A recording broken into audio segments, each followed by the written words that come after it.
Welcome back rocket. स्वागत है आपका vena waits for a movie में। दोस्तों, क्या हो अगर आप घर रेंट पर लो और कुछ दिनों के बाद वही घर आपको अपने वश में कर ले और आपको घर से निकलने ही ना दे और फिर धीरे धीरे वो घर आपको बहुत ही जल्दी बूढ़ा बना दे, तो क्या होगा, यही हम इस मूवी में देखने वाले हैं। दोस्तों, मूवी की शुरुआत में हम देखते हैं कि एक बूढ़ी औरत जमीन पर रेंगते हुए चल रही है, शायद इसीलिए क्योंकि उसके पैर बहुत ही कमजोर हो चुके हैं और वो खड़ी भी नहीं हो सकती है। उसके बाद वो लंबी रस्सी को टेबल से बांधती है और उसका दूसरा हिस्सा खिड़की से बाहर फेंक देती है। ऐसा लगता है कि वो उस घर से काफी नफरत करती है, इसीलिए वो खिड़की से बाहर निकलना चाहती है। अपने बुढ़ापे और नाजुक शरीर के बावजूद भी वो किसी तरह से खिड़की पर चढ़ती है और रस्सी को कसकर पकड़ लेती है। लेकिन जैसे ही वो नीचे जाने की कोशिश करती है, उसका हाथ फिसल जाता है और वो नीचे गिर जाती है। ऐसा लगता है कि वो मर जाएगी, लेकिन जैसे हम उसको देखते हैं, उसका एक पैर रस्सी में फंस जाता है। बूढ़ी औरत नीचे जाने की कोशिश करती है, लेकिन रस्सी उसको ऊपर खींच लेती है और वो घर के अंदर वापस आ जाती है और वो खिड़की हमेशा के लिए बंद हो जाती है। अब कुछ महीने आगे हम देखते हैं कि यहाँ एक 25 साल की लड़की जिसका नाम अना है, वो उसी घर में रेंट पर रहने के लिए आती है। यहाँ बिल्डिंग का मैनेजर मुलेर और पिछली किराएदार उसका स्वागत करते हैं। ऐसा लगता है कि किराएदार वही बूढ़ी औरत है जो हमने पहले देखी थी। अना फिर घर को देखने लगती है और उसको घर काफी पसंद आता है और जब मुलेर अपार्टमेंट का बेहद कम किराया बताता है तो अना बड़ी खुश हो जाती है कि चलो बहुत सस्ते में मिल रहा है और ये अपार्टमेंट सेंट्रल वियना में होता है। फिर एग्रीमेंट को साइन करने से पहले अना उस बूढ़ी औरत से पूछती है कि वो इस अपार्टमेंट को क्यों छोड़ना चाहती है। फिर थोड़ी देर चुप रहने के बाद बूढ़ी औरत जवाब देती है कि वो दुनिया घूमना चाहती है। अना को ये सुनकर बड़ा अजीब लगता है क्योंकि उसकी उम्र की औरतें तो मर रही हैं और वो दुनिया घूमना चाहती हैं। वाह। उसके बाद अना बताती है कि वो इस शहर में नहीं है, वो अपने बॉयफ्रेंड के साथ यहाँ पर आई थी, लेकिन उनके बीच कुछ ठीक नहीं था, इसलिए अब वो अकेला रहना चाहती है। अब जैसे जैसे वो अपनी कहानी बताती है, बूढ़ी औरत बड़ी चिंतित होने लगती है और अना से पूछती है कि वो ये अपार्टमेंट लेना चाहती है या नहीं, जिस पर अना अपार्टमेंट के लिए हाँ कर देती है। फिर मुलेर अना को रेंट एग्रीमेंट कॉन्ट्रैक्ट पकड़ाता है और अना उस पर साइन करने लगती है, लेकिन पेन काम नहीं करता। हालांकि बूढ़ी औरत के पास एक और पेन होता है। इसका मतलब यह है कि बूढ़ी औरत अपार्टमेंट देने के लिए काफी जल्दी में है। अब जैसे डील पूरी हो जाती है, बूढ़ी औरत अपना सारा सामान लेकर वहां से चली जाती है।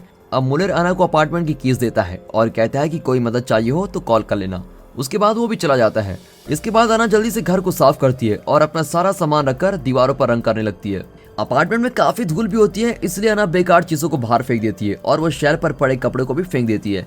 लेकिन जैसे अना कूड़ा फेंक कर वापस आती है तो देखती है कि जगह में पहले जैसी धूल जमी हुई है। उसकी नई पेंटिंग पुरानी हो चुकी है, सारी जगह धूल जम गई है और उसके ताजे फल भी सूख गए हैं और जो कपड़ा शहर पर रखा था वो फिर से वहां पर आ गया है। और अना ये सब देखकर बड़ी डर जाती है, लेकिन उस समय वो इसकी ज्यादा परवाह नहीं करती और एक बार फिर उस जगह को साफ करती है। हर बार अना जगह को साफ करती है और वो फिर से वैसी हो जाती है और लगातार काम करने की वजह से अना की आंखों में रिंकल्स आना शुरू हो जाते हैं। फिर उस रात को अना थक कर सोफे पर ही सो जाती है। रात को अचानक से रेडियो अपने आप चलना शुरू हो जाता है और फिर अना उठकर उसको बंद कर देती है। लेकिन अना जब अपना चेहरा आईने में देखती है तो उसे एहसास होता है कि उसका चेहरा काफी बदल गया है। और फिर अगली सुबह गुस्से में अना मैनेजर मुलेर के पास जाती है और उसे ऐसे डरावने अपार्टमेंट देने के लिए डांटती भी है।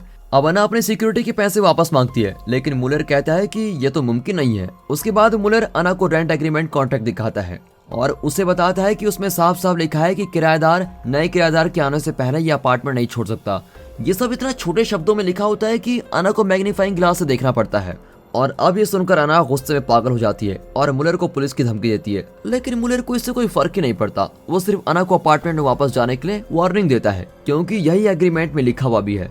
हालांकि अना इस पर कोई ध्यान नहीं देती और वहां से चली जाती है। उसके बाद अना क्लिनिक में मेडिकल रिपोर्ट लेने जाती है ताकि वो पुलिस के पास जाकर कंप्लेंट कर सके। लेकिन डॉक्टर उसको कहती है कि 25 साल की उम्र में ग्रे बाल और आंखों में रिंकल्स आना कोई छोटी बात नहीं है, ये बहुत ही बड़ी बात है। इस पर अना गुस्से में चिल्लाती है कि उसको टेस्ट करवाने के सारे हक हैं और वो अपना आईडी कार्ड निकालती है। लेकिन उसकी बदकिस्मती से उसके आईडी कार्ड से सब कुछ मिट चुका होता है। थोड़ी देर बाद अना रात बिताने के लिए होटल में जाती है, लेकिन रिसेप्शनिस्ट फिर अना की आईडी मांगता है जो उसके पास नहीं होती, इसलिए उसको ज्यादा पैसे देने पड़ते हैं।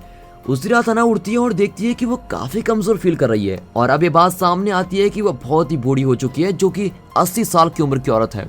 अना बेचारी धीरे धीरे बाथरूम की तरफ जाती है और खांसने लगती है, जिससे उसके दांत टूटकर गिर जाते हैं। अगले दिन अना वापस उस हॉन्टेड अपार्टमेंट में जाती है और मुलेर से मिलती है, लेकिन मुलेर उसकी इस हालत से हैरान नहीं होता, बल्कि उससे कहता है कि उसे प्रोटोकॉल्स का पालन करना चाहिए था, जिसमें लिखा हुआ है कि तुम बाहर नहीं जा सकते हो।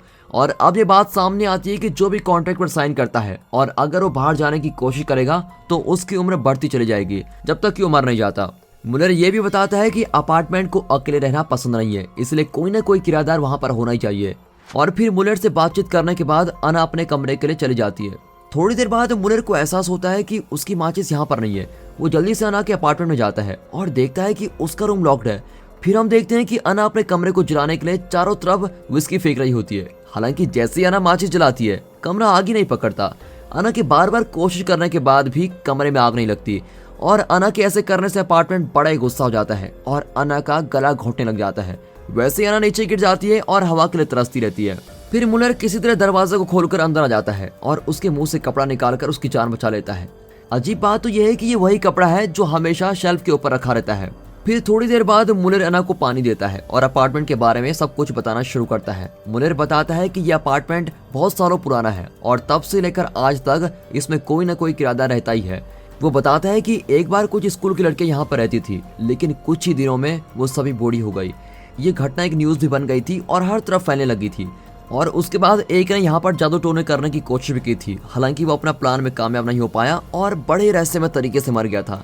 इसका मतलब ये हुआ कि अपार्टमेंट कोई भी भारी छेड़छाड़ पसंद नहीं करता है, इसलिए सरकार ने भी इसके बारे में सोचना बंद कर दिया है और इस अपार्टमेंट को एक सीक्रेट रखा हुआ है। इसलिए पुलिस भी इस हॉन्टेड अपार्टमेंट के लिए कोई एक्शन नहीं लेती और अब मुलर को इसी देखरेख के लिए रखा गया है। मुलर बताता है कि ये उसका फर्ज है कि यहाँ पर कोई ना कोई रहना ही चाहिए। वो आगे बताता है कि उसे ये नौकरी अच्छी नहीं लगती है, लेकिन मजबूरी में करनी पड़ती है। फिर जाने से पहले मुलर कांपती अना को कोई किराएदार ढूंढने के लिए कहता है, क्योंकि उसके पास यही एक चारा है जिससे वो यहाँ से निकल सकती है। आगे हम देखते हैं कि अना मेकअप करके अपने एक्स बॉयफ्रेंड डैनियल से मदद मांगती है, लेकिन दुर्भाग्य से डैनियल उसको पहचान ही नहीं पाता। अना अपनी असली पहचान बताने की कोशिश करती है, लेकिन डैनियल को लगता है कि वो उसकी एक्स गर्लफ्रेंड की दादी माँ है। और उसी वक्त डैनियल की न्यू गर्लफ्रेंड उसको गाड़ी में लेने आती है। ये बात सामने आती है कि वो दोनों भी किसी अपार्टमेंट को ढूंढ रहे हैं और अना के पास एक बहुत ही अच्छा मौका होता है कि वो उनको उस अपार्टमेंट में भेज दे, लेकिन वो कुछ नहीं कहती और उनको जाने देती है। उसके बाद रात को जब अना सो रही होती है, तब रेडियो फिर से शुरू हो जाता है और कुछ चीजें अपने आप चलने लग जाती हैं। ऐसा लगता है जैसे कि अपार्टमेंट उसको दोस्त बनाना चाहता है। वो अना के लिए खाना बनाता है। जैसे अना उठकर देखती है, खाना उसके सामने पड़ा होता है, लेकिन उसको खाने के बजाय वो फेंक देती है। हालांकि उसको पता ही नहीं चलता कि अपार्टमेंट ने उसके लिए चाय भी बनाई है। अना थोड़ी सी चाय पीने का फैसला करती है। फिर अना धीरे से चाय को कप में डालती है और पी लेती है। उसके बाद उसको चाय काफी पसंद आती है। फिर अना डस्टबिन के पास पड़े बिस्किट को उठाती है जो उसने अभी अभी फेंके थे। अना अब काफी कमजोर और नाजुक हो जाती है, इसलिए वो खाना भी नहीं बना पाती। अब अना सिर्फ अपने दोस्त अपार्टमेंट के साथ रहती है। अगले 3 दिनों में अना बेहद ही नाजुक हो जाती है और चलने के लिए उसको एक बेल्ट की जरूरत पड़ती है। अना को देखकर तो ऐसा लगता है कि वो 100 साल की बूढ़ी औरत बन गई है। अना अपने हाथ को देखती है और उसको एहसास होता है कि उसके अंदर कुछ चल रहा है। अना अपनी चमड़ी उतारने लग जाती है। अना ये देखकर बड़ी चौंक जाती है कि उसकी चमड़ी ऐसे निकल रही है। वो देखती है कि उसके हाथ के अंदर एक अजीब तार जैसी होती है और अब अना जानती है कि उसका अंत बेहद ही करीब है, इसलिए वो मुलर को अपने अपार्टमेंट में बुलाती है।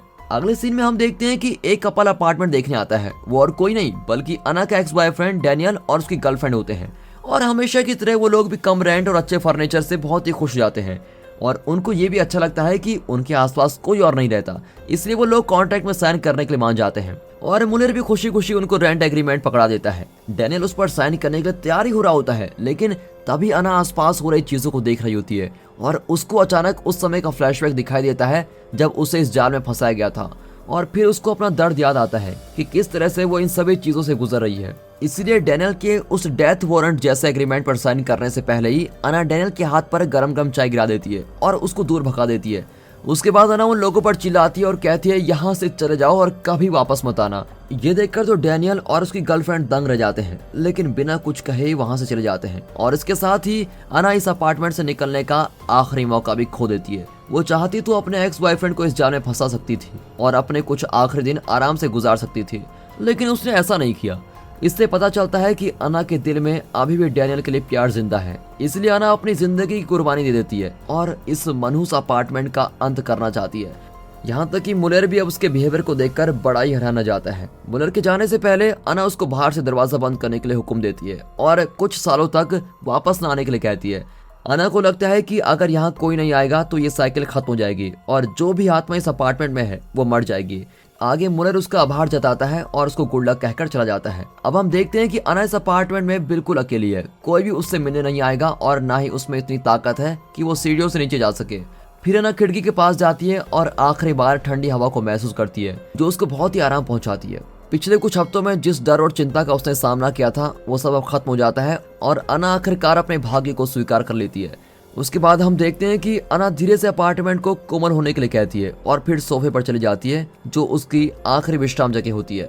जल्दी अपार्टमेंट अपनी प्रक्रिया शुरू करता है और अना एकदम से मरी जाती है। उसके बाद धीरे धीरे सोफा उसका सर निकल जाता है और वो उसका हिस्सा बन जाती है। फिर धीरे धीरे उसका शरीर भी सोफे में घुलना शुरू हो जाता है, सिर्फ उसके कपड़े वहीं बचते हैं। और अब हम देखते हैं कि अना का दिल धागा बनकर निकलता है और अपने आप ही सोफे के कुशन्स में जुड़ जाता है। अना का सर एक सफेद कपड़े के रूप में सोफे पर दूसरे कपड़ों के साथ आ जाता है और इससे पता चलता है कि अपार्टमेंट खुद को नया करने के लिए अपने शिकार का इस तरह इस्तेमाल करता है। हालांकि अब हम ये अंदाजा लगा सकते हैं कि अपार्टमेंट भी जल्दी मर जाएगा। और दोस्तों यहाँ पर ये मूवी खत्म होती है। तो दोस्तों कैसी लगी आपको ये मूवी? जैसा कि हमने देखा कि अना का बॉयफ्रेंड उसको छोड़ देता है और उसके बाद उसे घर भी ऐसा मिलता है। दोस्तों क्या आपको नहीं लगता कि सब कुछ कुदरत का लिखा होता है? चले छोड़िए इस बात को और कमेंट करके जरूर बताइएगा कि आपको ये मूवी कैसी लगी और जो मुलर ने अना के साथ किया वो ठीक था और अना ने जो डैनियल के साथ किया वो सही था या गलत। कमेंट करके अपनी राय जरूर दें। बाकी मिलते हैं ऐसी मजेदार मूवीज के साथ, तब तक के लिए गुड बाय, अपना ख्याल रखिए and finally thanks for watching.